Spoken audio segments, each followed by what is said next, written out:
Sí, gracias, señor presidente.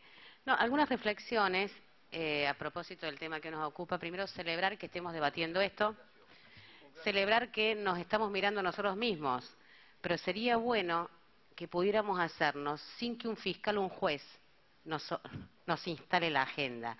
Sobraban proyectos sobre esto, pero no había voluntad política. ¿Cómo puede ser, digamos, por qué hoy y no hace un año las mismas causas? ¿Por qué hoy y no hace un año? Es decir, nosotros teníamos posiciones distintas. En Cambiemos estaba la decisión, y yo también la acompaño, de separar al diputado debido. Pero no por una cuestión de excepción. Para mí no es una cuestión de excepcionalidad la cantidad de causas, porque tenemos que salir de la lógica de la excepción, porque la corrupción no es una excepción en la Argentina, es estructural. No va a haber un debido, hay muchos debidos y van a venir más. Entonces, el debate que estamos aquí, y este es el debate que dimos en Cambiemos, ¿cuál es el mejor medio para separar un diputado, independientemente del nombre, cuando está con sospechas de delitos contra la administración pública? No hay que inventar el argumento, todos sabemos que ese es el caso de Vito porque tiene causas penales, artículo 70, independientemente de la gelatinosidad del artículo 66. Ese fue el debate. ¿Cuál es el mecanismo? Había dos. Excluirlo, artículo 66. 70, desafuero, suspensión. ¿Cuál es más eficiente? ¿Cuál es más constitucional? Porque estamos construyendo instituciones, no estamos sobre cada caso una excepción. Veamos la historia de la aplicación del artículo 66. Hay un antes y un después de 1987.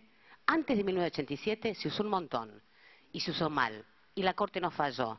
¿Quién la usó más? El primer peronismo, primer y segundo gobierno de Perón. Se excluyeron 3 diputados radicales y un diputado peronista por opiniones políticas.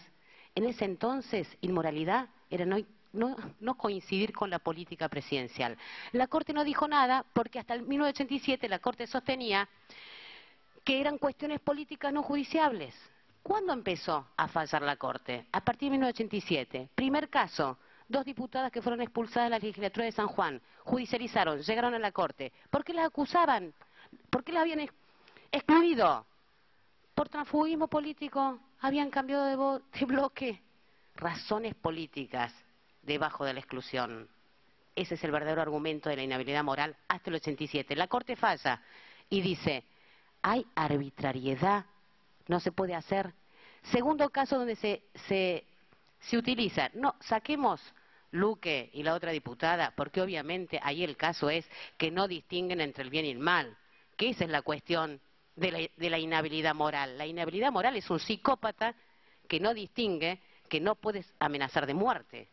Ese es el punto. 2 casos bien aplicados. Ahora, Bussi y Patti, 2 fallos, 2007, 2008. Pero no solamente que la Corte falló en el sentido de que ingresaron, ¿sí? No, el fallo de la Corte no solamente objeta al Congreso la idea de que el Congreso se arroga la representación del pueblo porque la justicia electoral no los objetó pudiéndolo haberlo observado. No es solamente, esa es una parte del fallo. La segunda parte del fallo es la más importante, donde cuestiona la ética republicana y dice, es verdad que el artículo 66 le da al Congreso la discrecionalidad para autorregularse, para penalizarse, pero aún esa discrecionalidad tiene que usarse en el marco del Estado del Derecho, porque si no es arbitrariedad. Ojo con la ética republicana, porque los que hoy son mayoría pueden ser minoría. Es decir, con ese concepto lo que está penalizando es que el Congreso se arrogue la exclusión a alguien que no tiene condena firme en bajo del manto de la inmoralidad. La moralidad, la inmoralidad. ¿Saben qué? En 32 años de democracia, a esta democracia argentina le costó mucha jurisprudencia separar Estado e Iglesia. Porque en este país, en nombre de la moral, se prohibían las segundas nupcias y en nombre de la moral se prohibía el matrimonio igualitario. ¿Cuál es el límite de ese concepto? Entonces, nosotros defendíamos la aplicación del artículo 70. ¿Por qué? Porque precisamente le otorgábamos autonomía política para sancionar delitos contra la administración pública. ¿El debate cuál era del 70? Lo tiene que pedir un juez. Lo tiene que ver un juez en la ley, en la Constitución no. ¿Nos animamos al desafuero? ¿Nos animamos a construir instituciones? ¿Podemos pensar cómo lo vamos a implementar? No sé si queremos llegar a eso. Miren, necesitamos los 2/3 igual. La vía fácil, la exclusión, ya, listo, quedamos bien. La vía difícil, 2/3, desafuero, construir cómo transitamos institucionalmente ese artículo. ¿No nos animamos? Bueno, el artículo 70 nos libera de la excepcionalidad, de la arbitrariedad, y haríamos caso a la Corte. Y quiero decir algo. Obvio que hay muchas cortes que no nos gustaron, pero yo no quiero que empecemos a decir la corte kirchnerista, la corte menemista, la corte alfonsinista, porque son las cortes que la democracia produjo. O ahora vamos a decir que no vamos a cumplir sentencias según el partido de gobierno. ¿Dónde estamos parados?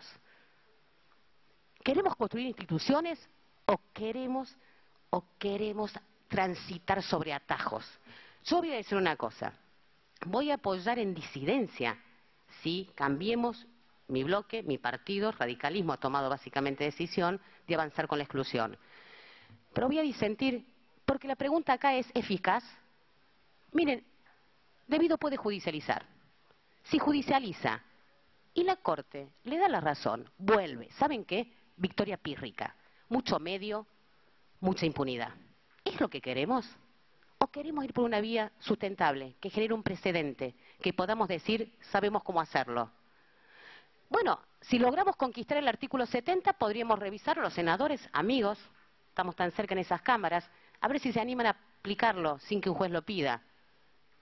Y entonces lo interpelan a Menem, que está condenado. ¿Nos animamos o no queremos tanto? ¿Queremos prensa o queremos combatir la corrupción? ¿Cuál es el Congreso que queremos? Como mi bloque ha logrado o quiere trabajar, y es posible que logre mayoría para ir por la exclusión, yo voy a apoyar con disidencia, pero al mismo tiempo voy a trabajar en la activación del artículo 70, porque creo que es la vía institucional para que el Congreso pueda decirle a la sociedad que la corrupción no es una excepción, que estamos dispuestos a hacernos cargo de la corrupción en el ámbito del Congreso de la Nación, como lo que es la Argentina. Una estructura. Gracias. Gracias, diputada. Tiene la palabra el diputado